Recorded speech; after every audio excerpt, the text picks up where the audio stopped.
All right, guys, welcome back to the show. Today we're going to be talking about something a little bit different. And as you know, when you start out as an investor, you start wholesaling, flipping houses, keeping rental properties. Some move into the note space, some go into the commercial arena. But today we're talking about a specific topic, RV parks and storage units. Let me introduce you to my guest, Vance Wampler.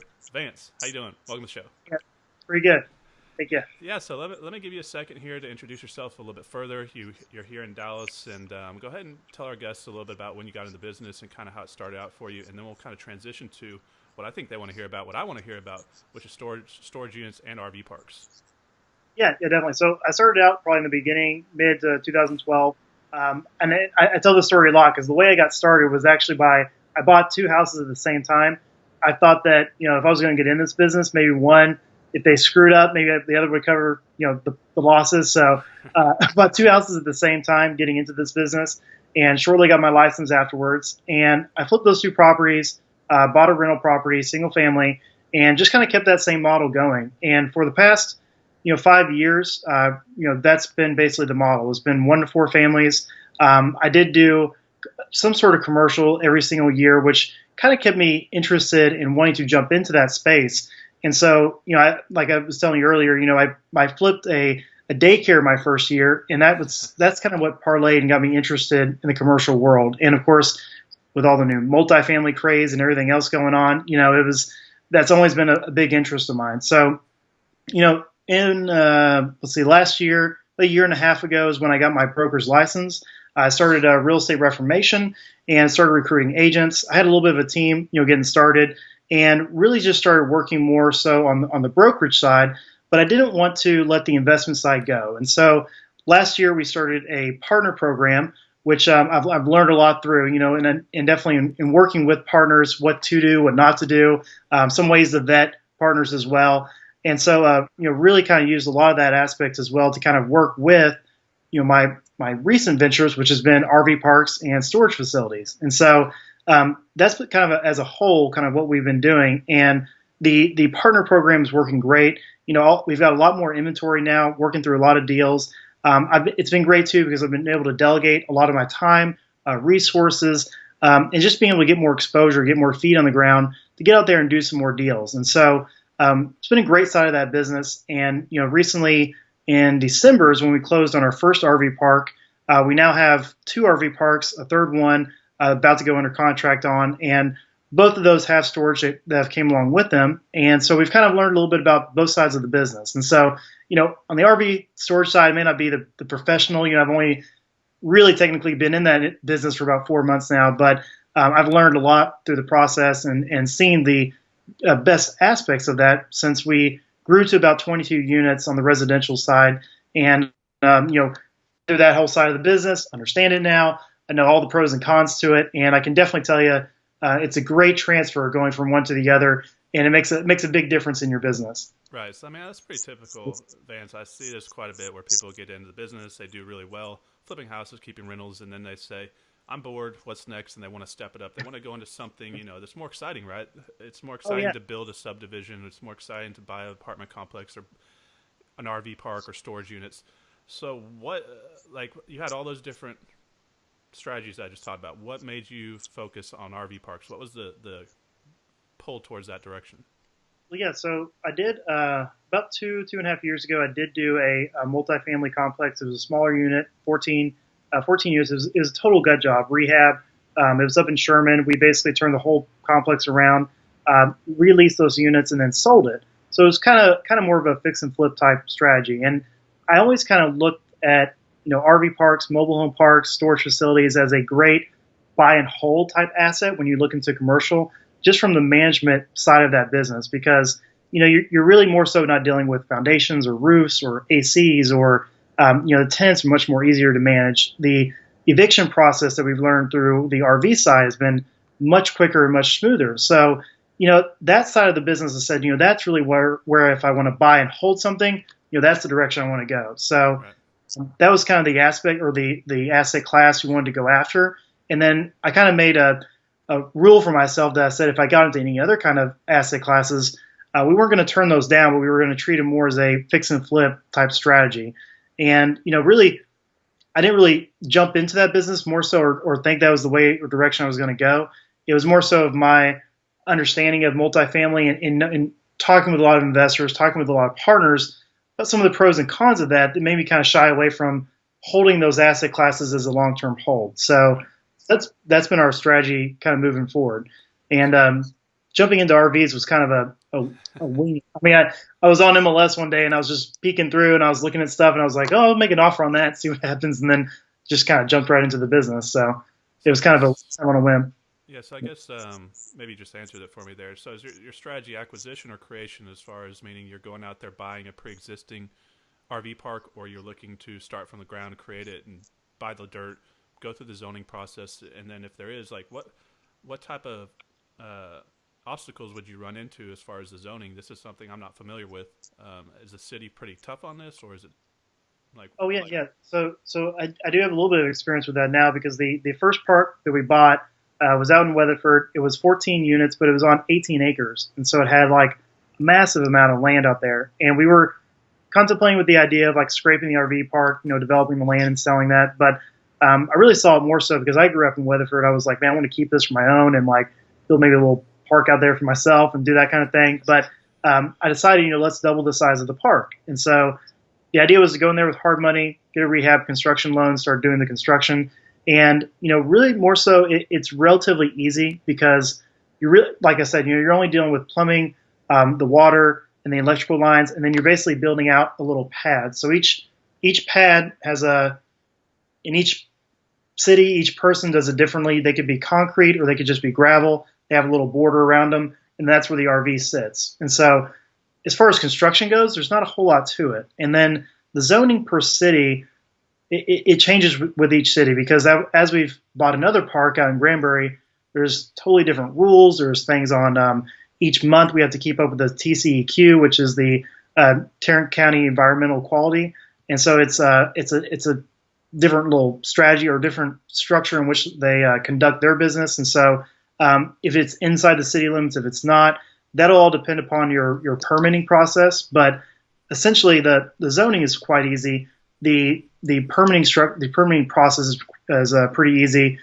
You really just have to get a surveyor to get a topographical survey, engineering, and get your electrician and plumber out there, and then draw out all the lines, draw out all the pads, and it's pretty simple. And generally speaking, with everything included, it runs to be about $2,500 to $2,800 a pad to be able to build each one. So that's kind of the cost that we're looking at. right? And so like what would I guess we'll get into the numbers here in a second. But as far as taxes goes, how are they going to tax? Like, I mean, is it just the tax on the land, or how do they Yes. value that?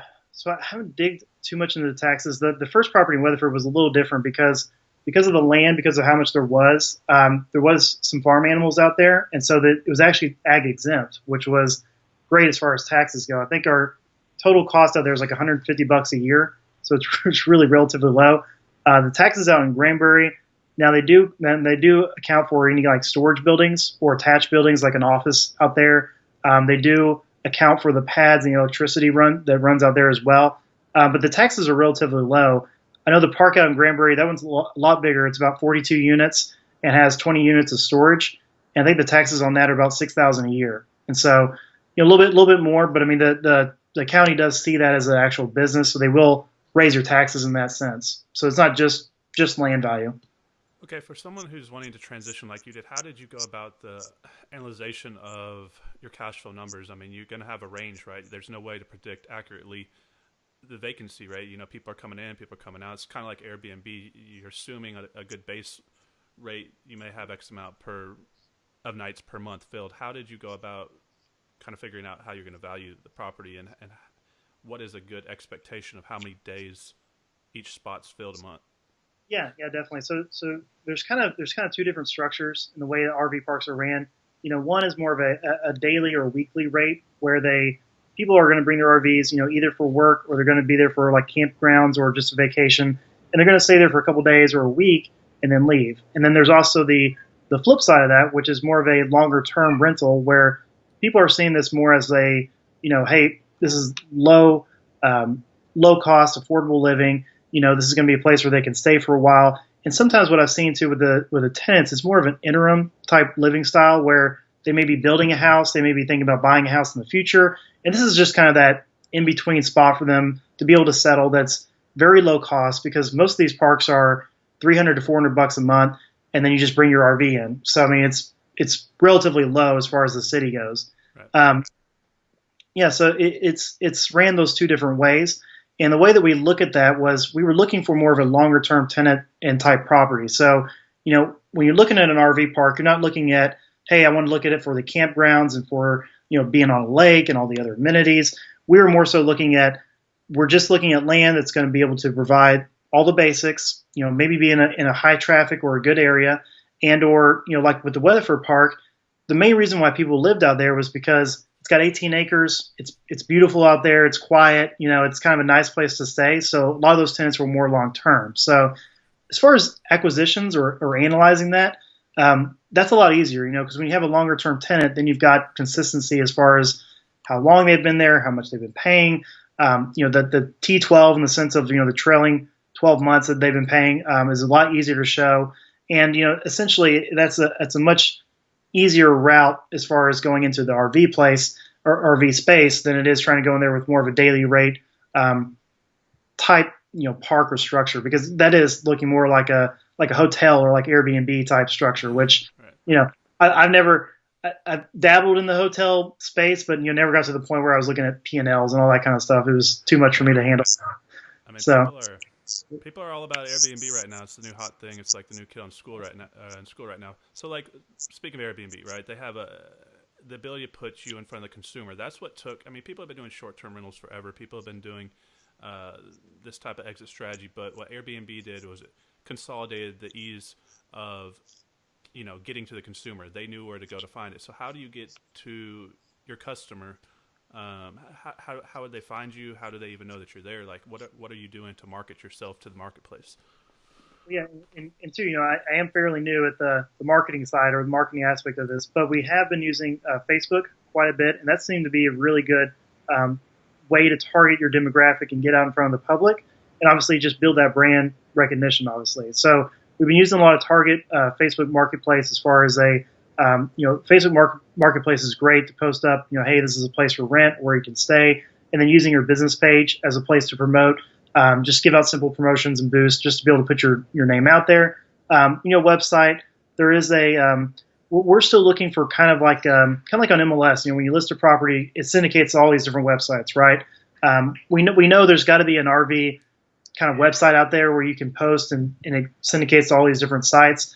We have about 15 different sites we've tracked down where you can post your property up there for lease and use that as a big traffic driver. But really more so, man, website, Facebook has probably been a big thing. Craigslist is where we go as well. And then really just any kind of, physical marketing, like your actual location and site, having some sort of banner, sign, something that's going to drive traffic your way. And also just kind of working with the community around there. There is a lot of the RV parks there, they try to promote local businesses or amenities. So in Granbury, you got Lake Granbury, which is like right down the street from there. So we're working with some of the restaurants, some of the places where people park their boats to be able to help market and promote that park in conjunction with those. So, partially, everything's got to go online, of course, do as much as you can there. And then local communities, that's where you want to kind of build your recognition of the park, get involved with your chapter, Chamber of Commerce, things like that will help kind of push people in that direction to drive more traffic. So, but we do see that Facebook has probably been the biggest success in driving some traffic.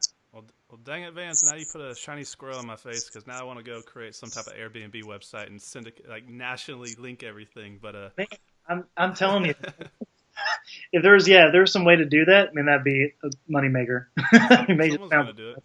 Now let's talk about once you get it up and kind of running. Like when we talk about trailer home parks or we're talking about apartment complexes, there's value-added plays, right? You can add, right. Laundry mats. You can add vending machines. Is there something that you're doing, or have you thought about doing to create extra cash flow? Well, yeah. So there is ways that we've been looking at, especially like with the Weatherford Park, where we've had some tenants talk about, hey, we need a washer and dryer here, and that's been one of the big things we've been wanting to add, and to add it cost effectively too, because you got to put up a building, may need some sort of like air ventilation. It also needs water to there. And then through our other multifamily deal, we actually did a lease on our washer dryers, which was very cost effective. And so we were really thinking about doing like buying one of those Home Depot kind of sheds. They're pre-built, pre-structured, plopping it out there, hooking up water, and then putting the washer and dryer out there. So that's been one of our ideas to kind of add value. The other thing is, putting up something that creates kind of a community around those parks, like a playground or a pavilion or some sort of covered area where people want to have birthday parties or bring relatives or friends to the park. So creating more of a community vibe, around the parks helps tremendously. I think that's probably one of the big things too when you have longer term tenants, because then they feel more connected with everyone in there, and then they're going to be more inclined to tell you like, hey, we got some riffraff here, we need to get them out. So that helps a lot with like the management side of it. Biggest thing too, obviously raising rents. That was part of the structure on our Granbury deal. You'll find too that a lot of these parks are more mom and pop owned, and so a lot of them, they all take cash. They don't file tax returns. They just have bank statements, and they want to go sell, and then they don't have anything for a bank, so then they got to owner finance it, which is how we got our second deal. And so a lot of these parks are self-managed. A lot of these parks are mom and pop owners. So that kind of gives, I think, an advantage to us investors more institutionally. They can go in there and create some value by really managing it correctly, creating some value add through some other amenities, and then also just adding more spaces and or increasing rents. So I'd say the biggest play, though, with RV parks is probably the electric, which is what we're dealing with on both parks. The first park, not necessarily so much because they're separately metered, but if they're not, then it's kind of an all bills paid thing. And if they're not charging the correct amount and or not charging people rent at all, which is what happened on the second park, then that electric bill, man, can just eat up that NOI and just destroy the income for the property. So I'm not quite sure, like how your land is structured, but you mentioned storage units. Like, you're by the lake out there, so you have the ability to probably have boat storage or have spots in the back of your property. Have you looked into? I don't know how it's structured, but do you have room to add storage units to that property?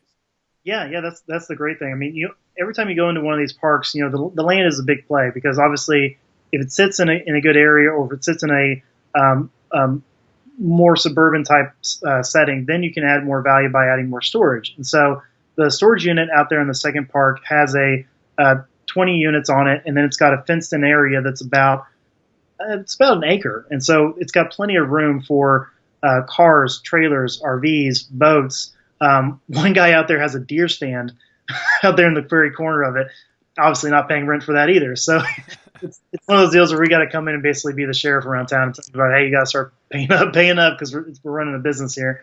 And so there is a lot of value, I think, with RV parks for just the general basic storage needs. So trailers, and we've seen this a lot. A lot of the people that are living there more long term, it's because they may have a job there for 2, 3, 4 months.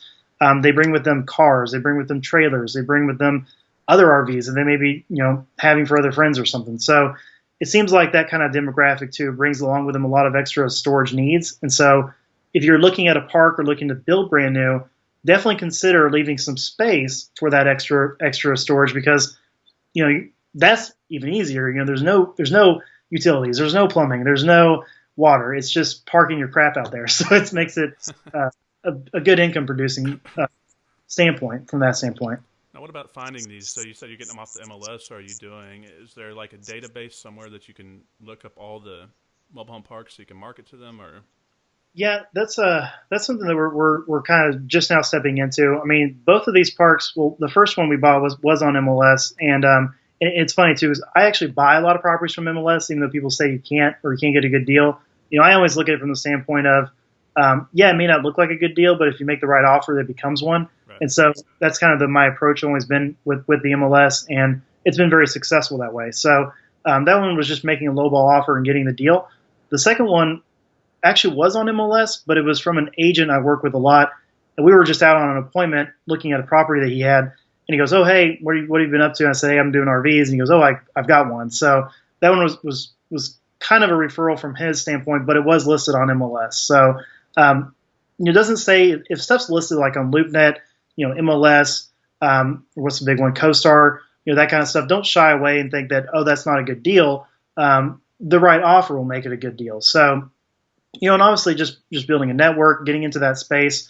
I think there is a association. I think it's AACP or AAR. No, sorry, AARV. That's what it is. That's a association for RV parks, camps. It also gives you a list of property owners as well, and so that's just an association. I think if you're going to get in that space, you should probably join, just so you get some good, background, get some good connections. Being a part of an association kind of puts you in that club, right? So that way you can kind of connect with other owners. I would say RV parks are not very, there's not a whole lot out there that is as far as that goes, and there's not a whole lot for sale. So you do have, or you can't really limit yourself to a certain demographic or area, because if I just look in DFW, I'm not going to find a whole lot. So you've got to be more open-minded to going into the whole state or the whole Texas market, and obviously too, because RV parks are not very common in more suburban areas, more out in the rural areas. So you gotta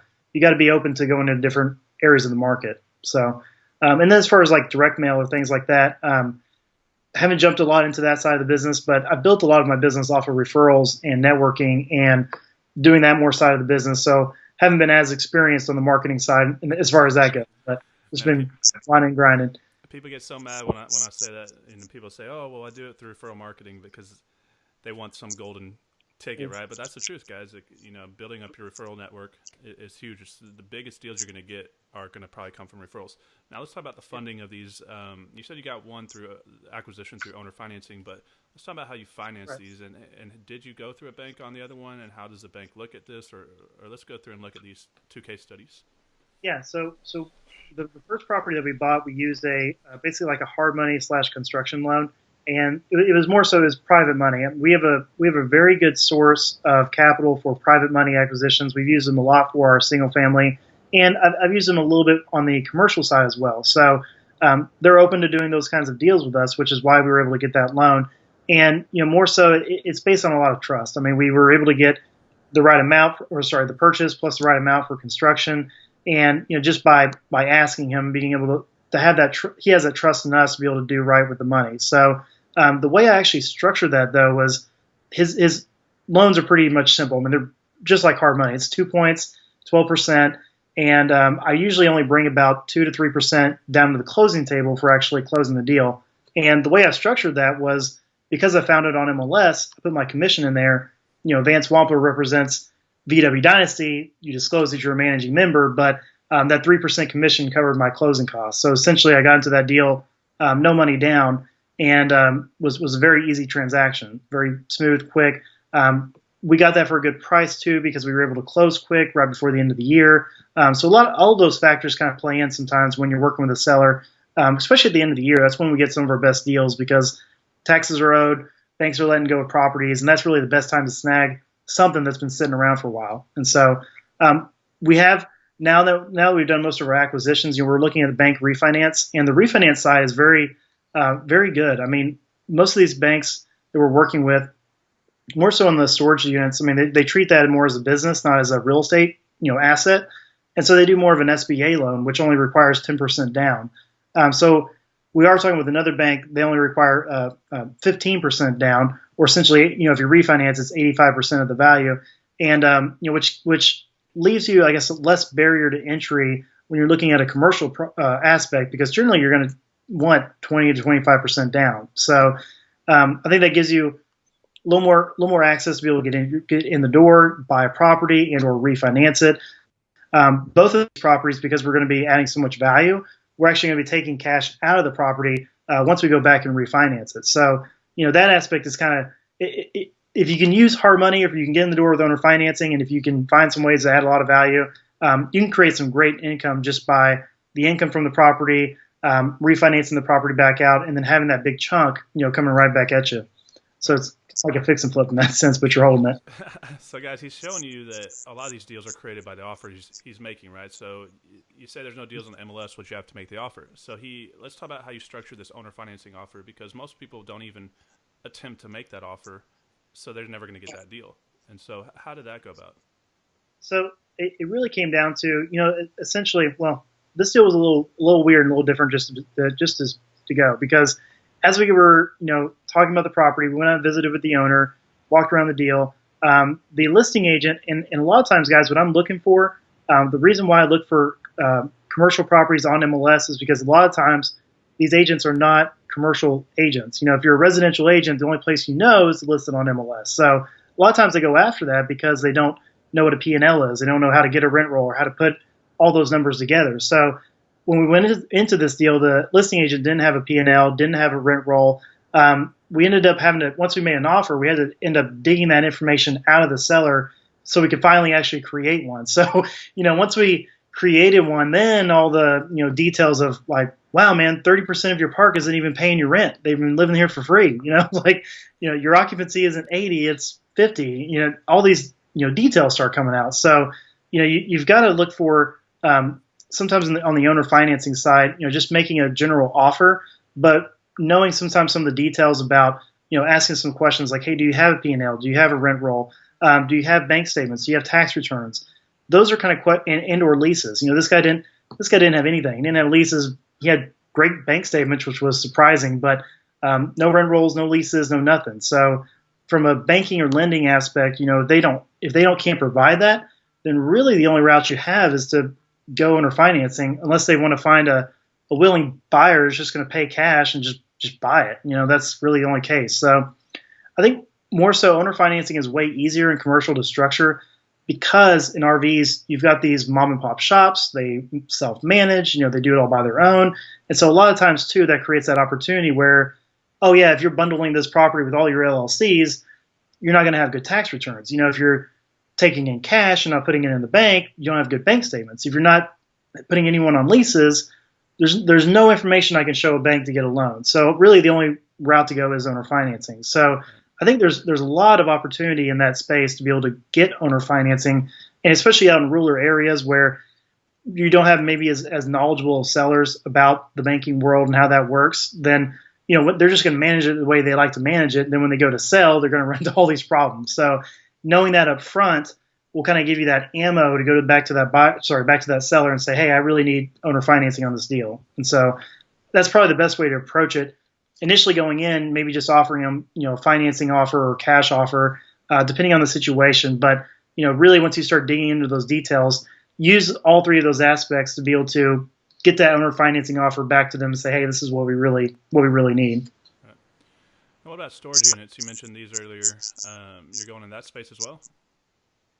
Well, correct. So, I've been very interested in storage for about a year now. Was very, very close to buying one last year that was like across the street from my house. I was really pissed about it too because it was on LoopNet. Somebody beat me to it, so I was like, man, I was kicking myself.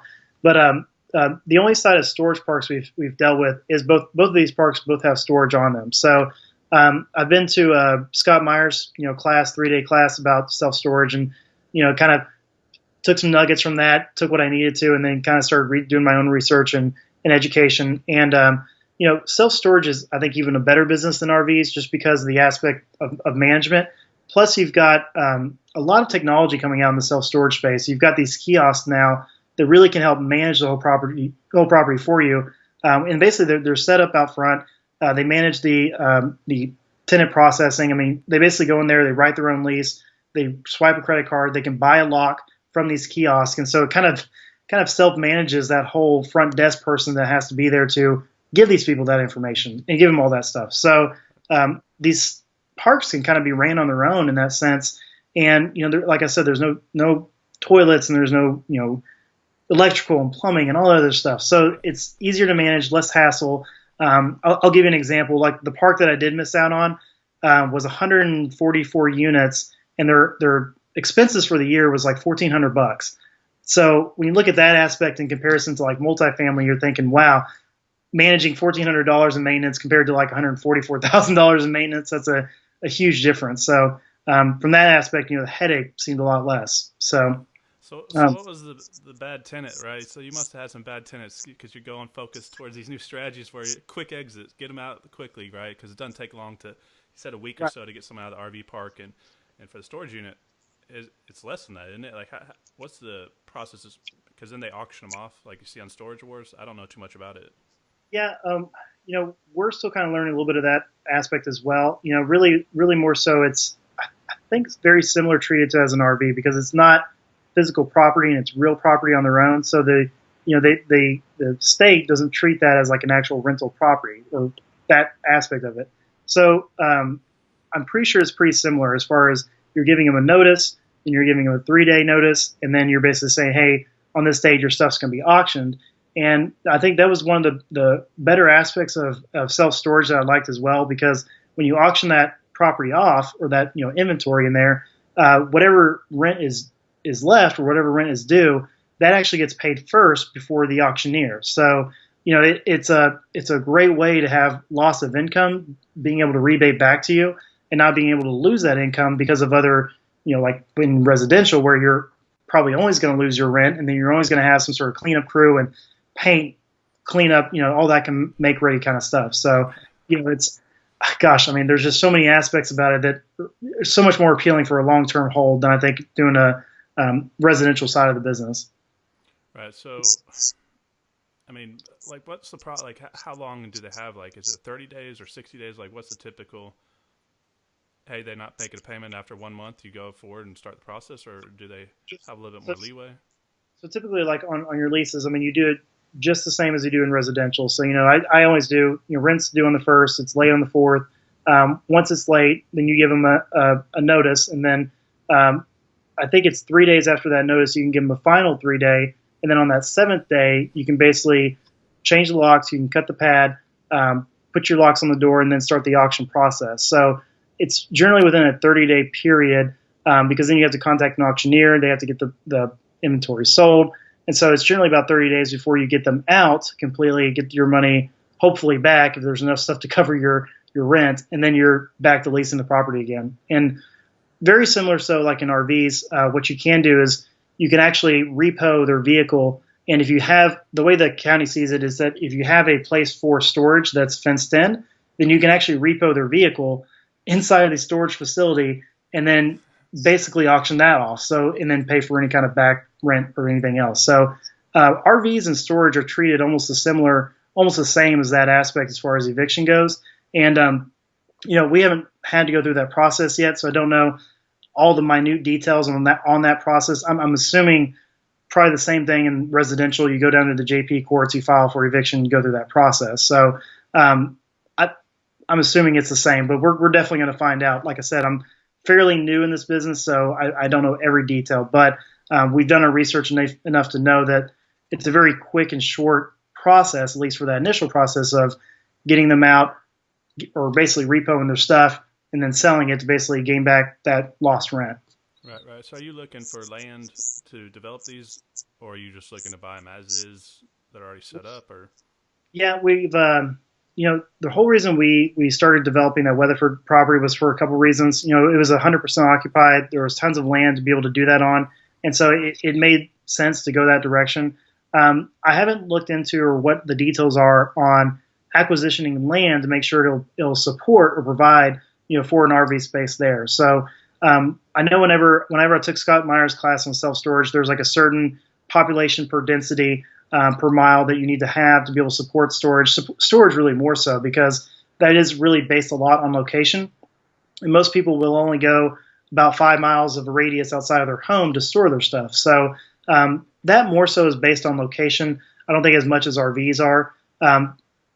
But we are kind of looking in that aspect of, man, these things are super easy to build. And so land would be a great aspect to go after, because if you can find something real cheap in a rural area, you could build a park for under $100,000, depending on the size, and make it very, very functional. And we're really looking more so at the, just like we're doing now, where you got more of a longer term tenants, been in there for a while, and it's already existing in that sense.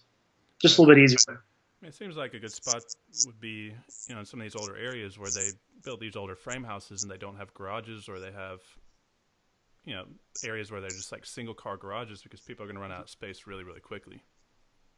Yeah, no, that's definitely true. I mean, I think storage, whenever like we were looking in this space, I mean, the biggest thing is that it kind of works well for both sides of the market. When you're in a downturn, people are looking to get rid of their stuff, and they're going to look at storage units as a place to store it. When you're in an upturn, people are buying more stuff. Their house is getting overloaded, so they're going to use storage to put their stuff. So, I think it's complementing on both sides of the business and both sides of the market.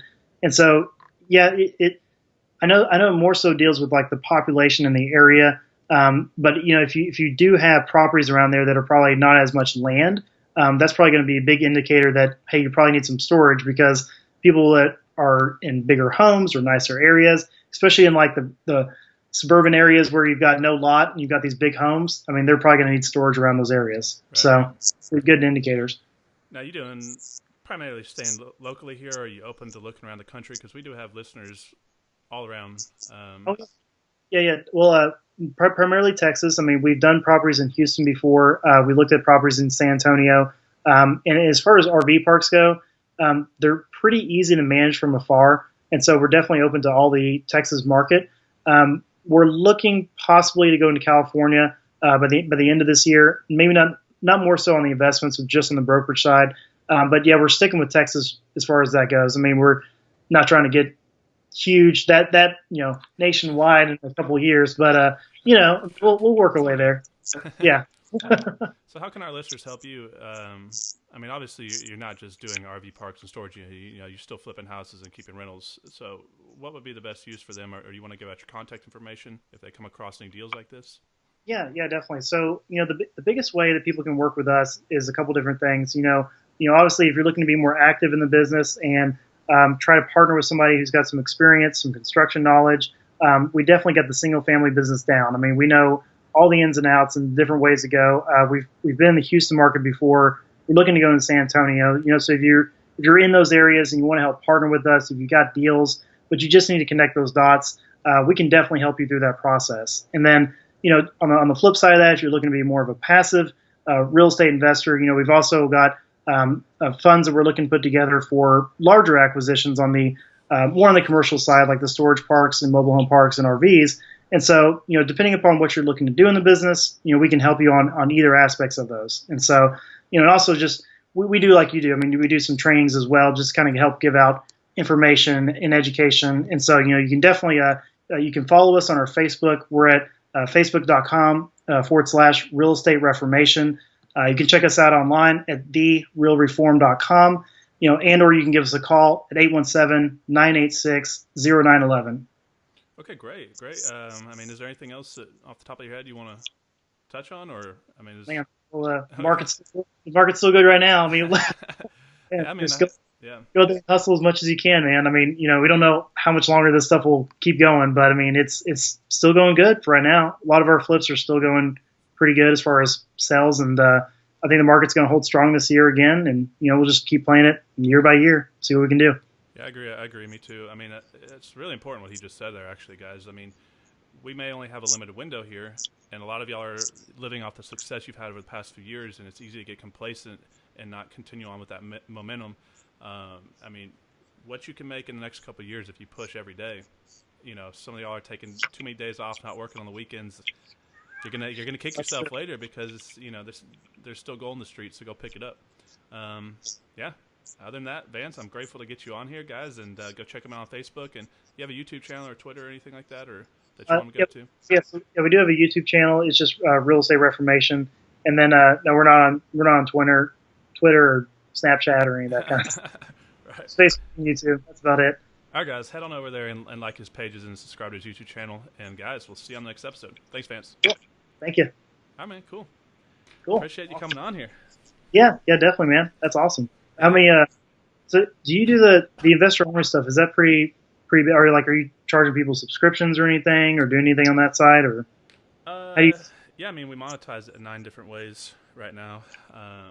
We raise money, do JV deals. We have sponsors, affiliate marketing, things like that. I got home study programs and consulting products, digital marketing, stuff like that. We give out the free videos and the free podcasts, and then drive them and build our email list and monetize it on the back end. So we don't, so we're not directly monetizing it to the people watching so much, and so we'll funnel them to our website, and then if they want to buy something, yeah, they can go from there. Right. Yeah, that's what's funny. It's like I see a lot of the education now. I mean, it's changing so much in the past couple of years, where so much more information is being given online, and I mean, like your Elio and some of the other guys. I mean, or like Corey. He's on Roughneck to Real Estate all the time, giving away free info. I mean, it's crazy to compete with that. So, A It's lot of these, yeah. man, I don't know what they're going to do. They got to change, man. They got to innovate Yeah, somehow. man, it's all out there. I mean, people. I mean, all the information's out there. It's been distributed in 100 different ways. The same information.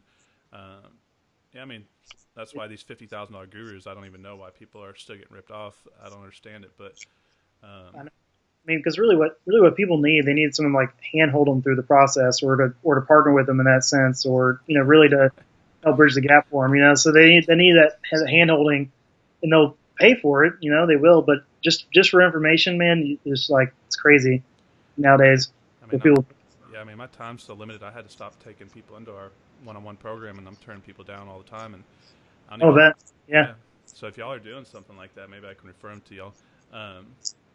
Oh Because no, I'm not trying to get the education side. oh I'm just man, yeah, it's I do so much education through the brokerage. I'm like, no, there's no way I could take on personal consulting or anything. it's just It's great. frustrating because I'm sure you are. Like I'm just really competitive, so I want them all to win. I want to see their family be successful, and then they just Oh, I I can know. give them everything. I can literally say do this, this, this, this, and this, and they won't do anything, and it drives me nuts. And so I know. it's I just know. it's a weird thing. There's just no self responsibility, and everybody wants the easy button in this entitlement society we have. It's just I mean, that's why I don't do the one-on-one. So I like the home study programs, and we have continuity sites and things like that. Um, Have yeah, you do you know about Dennis Henson? yeah, I know Dennis. Yeah. Have you ever thought about referring some business over to him, like any kind of one-on-one type trainer or something like that? Because the guy who runs their education, Kevin Coyne, I linked those two guys together, and so Kevin now runs all of his education, mentoring, more so their starter package. And I know they're always looking for more, so you may want to. I could put you two together, see if you want to try to do some business. I mean, Yeah, yeah. I mean, that'd be great. I mean, I think I talked to that guy at the REI Expo, and mhm. yeah, I think I gave him a call. Maybe I got his card around here somewhere. And then he never called me back. I don't know if it's the same guy. I think I got Kevin Oh, Coyne. Kevin Coyne. Yeah, I got him right here. Yeah, I mean, I'll give him a call again and tell him you told me to call him. But Yeah, um, yeah, I mean, I saw him at the expo. He had a booth next to ours, and talked to him a little bit of time for a little time there. yeah. If there's He's a anything great. I can do, I mean, anything I can help with, just let me know. We do. I may try to invite you out to do like a little training over at our office. We do. I've been trying to get more consistent about doing interviews with other kind of like Propelia does, like just trying to do Right. certain topic or subject matter. Talk about it for about half hour, and we can push it on the Facebook page and push it to our real estate agents and get you out in front of them. We always try to provide some form of content for them, some way. So Yeah, man, I'd be grateful for that. Anything I can do to help, and what are y'all on the Fort Worth side though, right? Where y'all at? we're in Arlington, kind of Oh, right off okay. Park Road and Collins area. You're up north, right? Like I live north Dallas. Or, I live in Plano. Yeah, I mean, so pretty much northeast Dallas. cool, very cool. Yeah, so like I go up in there, so I bought a ton of houses in the Grayson and Fannin County area up there as well, in Sherman, Denison, Howe, Lights Right. So that's where I do all my owner financing. So like, Nice. yeah, I mean, I'll buy those mobile homes and land up there, and I don't know if you're looking at those or, I mean, so I'll just go and create a note. And sometimes I create two notes, and I just sell off the underlying amount to clear off my lender, and then I, say like I'll buy them for 30, sell them for 65. I'll take like $5,000 down, and I'll sell like 35,000 worth of payments. So I'll take like 5 up front, 5 at closing, and then I'll have like a note for like 25. Man, that's not bad. Also, I got some pretty good note buyers that'll buy them 2 days after closing right now, about 92 cents on the dollar without seasoning if you structure them right. So I don't know if that's something you're doing up there, but yeah, I've been able to Well, get some no, pretty good resources on selling yeah, them. Because those no kid. banks, oh man, I've had nothing but headache up there because I've been dealing with the city a lot lately. They've been getting a lot more intrusive for sure over the past 2 years up there because when we Really? were in 2014, they didn't bother us at all. We're really in 2015, but now it's like, man, like it's getting Yeah, ridiculous. Yeah, they're out of control. They don't like Dallas investors coming up there. That's for sure. that's crazy. I mean, I don't know why the city finds so much about it. I mean, we're just trying to revitalize the area. We're trying to redo the community and make it look better, nicer. And it's like, man, like let us do our job, or at least help us do our job, right? Don't try to make it harder or more intrusive for us. I mean, that's just tough. Well, they had that like monorail set to go all the way up there from Dallas to Sherman Denison, and Dallas was going to pay for it, and they turned it down up there because they're trying to like, those old school, country mindset up there. They don't want to, they like it with that small town feel, so they're really, Okay. really fighting. I mean, they got that direct build program now where they'll give you a lot, but you can't sell the house for more than 115K on the back end, which is hurting. But they'll give you lots right now. Plus, you can buy them off the struck off list for like $1,000. So, Holy crap, that's crazy. I wonder if you could put like I don't know if you ever go on Facebook and look up developods. It's like develop but developods, and they're like these little. It's a company based out of Austin, and they're basically building these super modern looking like storage facility, not storage facility, but they're storage containers. But I mean, they look like a brand new home, and of course, it's kind of their affordable living way of doing it. So, call them container homes. Container homes, yeah. A lot of people, that's been getting. Man, I know someone that just built a tiny home development, just like a mobile home park, and people are getting creative, and there's just so many things to do in real estate. It's just like stay focused, so I don't go off and try to do everything. It's like we were thinking about that too, because we were like, man, if we could build little tiny home parks, it's kind of like a minimalism community in that sense. It's a good idea, I think, and the people be down for it.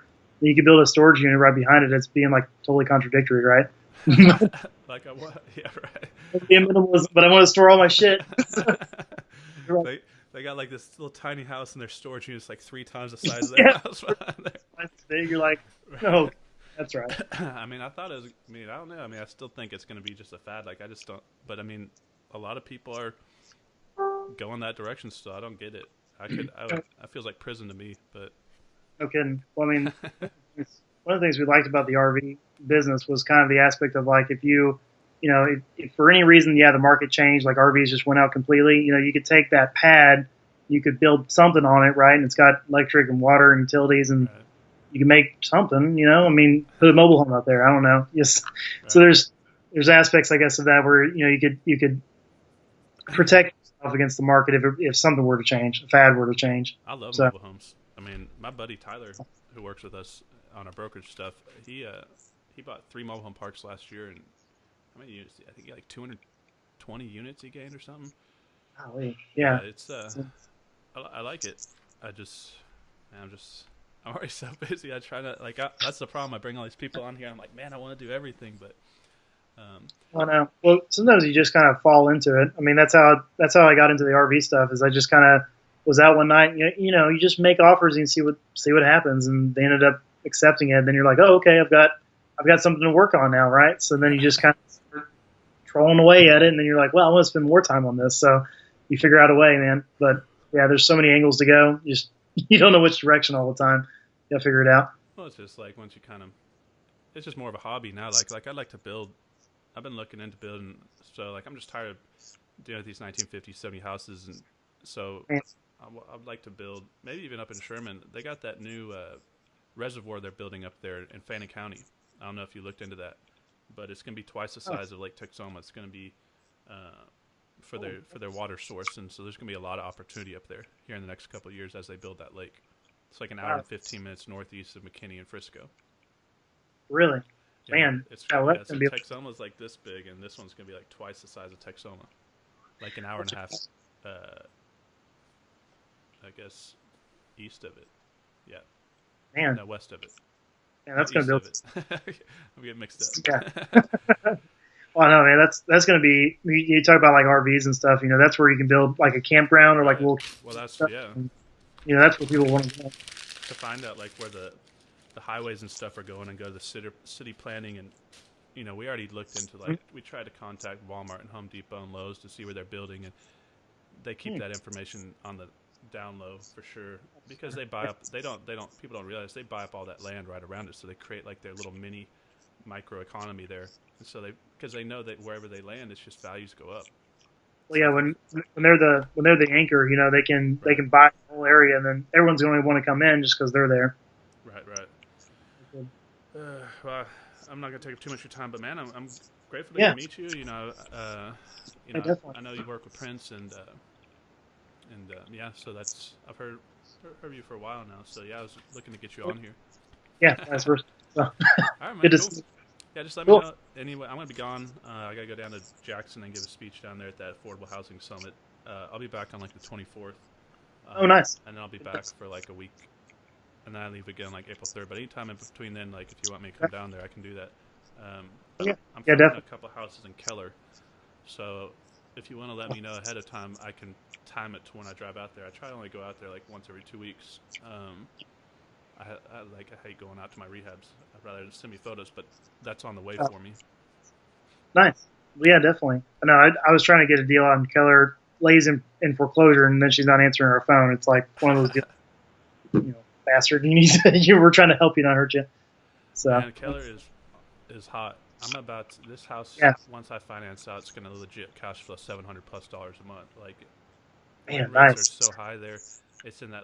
It's just like I don't know how well you know. It's like right outside that little.